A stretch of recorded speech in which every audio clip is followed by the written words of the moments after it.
soumise à la Russie.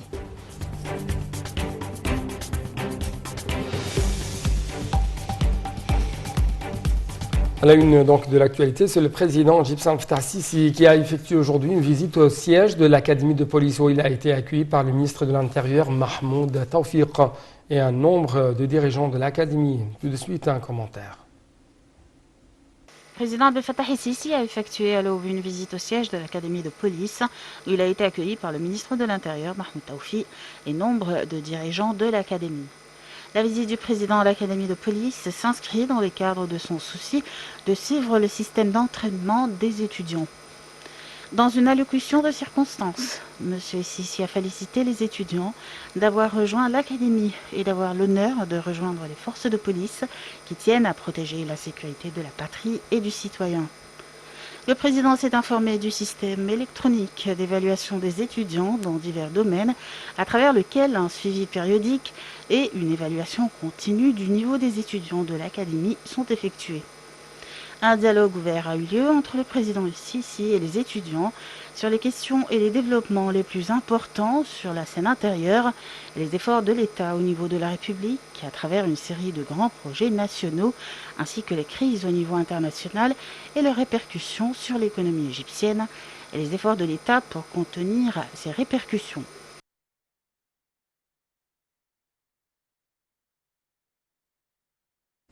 Sous les directives du président Abdel Fattah el-Sisi, les forces armées égyptiennes ont lancé une campagne nationale pour fournir des produits alimentaires à bas prix afin de réduire le fardeau économique qui pèse sur les Égyptiens avant le mois de Ramadan.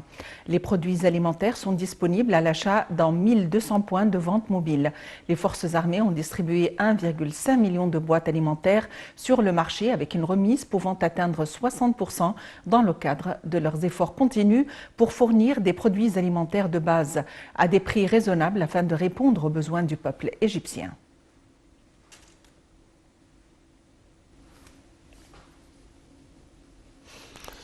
Le ministère de l'Intérieur poursuit la 22e phase de l'initiative « Nous sommes tous un » en coopération avec les différents secteurs du ministère et des directions de la sécurité à l'échelle nationale.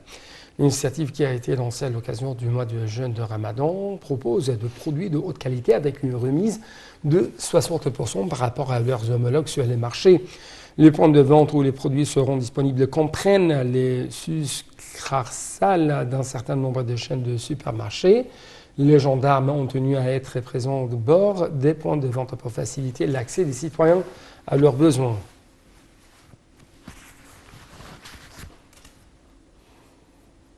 Le Premier ministre, Dr Mostafa Madbouli, a effectué aujourd'hui une visite pour la foire Bienvenue Ramadan au Centre international du Caire pour les conférences situées à Madinat Nasr. Au cours de sa visite, le Premier ministre a affirmé que l'État œuvre toujours à protéger le citoyen durant le mois de Ramadan, selon les directives du président Abdel Fattah el-Sisi. Dr Madbouli s'est ainsi adressé aux citoyens en vue d'assumer une consommation régulière comme moyen pour affronter la crise internationale. Le Premier ministre a toutefois affirmé que l'Égypte a entamé des consultations avec le FMI sur un programme de réforme, ajoutant que le FMI et les institutions internationales ont rendu hommage à l'Égypte, surtout en ce qui concerne le programme de la réforme économique qui a contribué à affronter les défis internationaux. Dr Madbouli a enfin assuré que l'Égypte était capable de poursuivre le développement en dépit de la guerre russo-ukrainienne.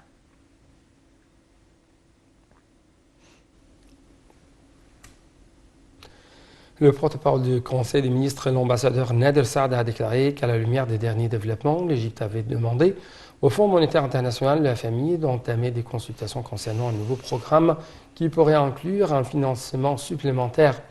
Le porte-parole a indiqué que cette mesure visait à soutenir l'État dans son plan de réforme économique en vue de réaliser le développement global. Il a ajouté que les institutions de l'État poursuivaient entre-temps leur coopération avec les partenaires internationaux, notamment la FMI, en vue de garantir la conformité de réformes entreprises aux expériences internationales.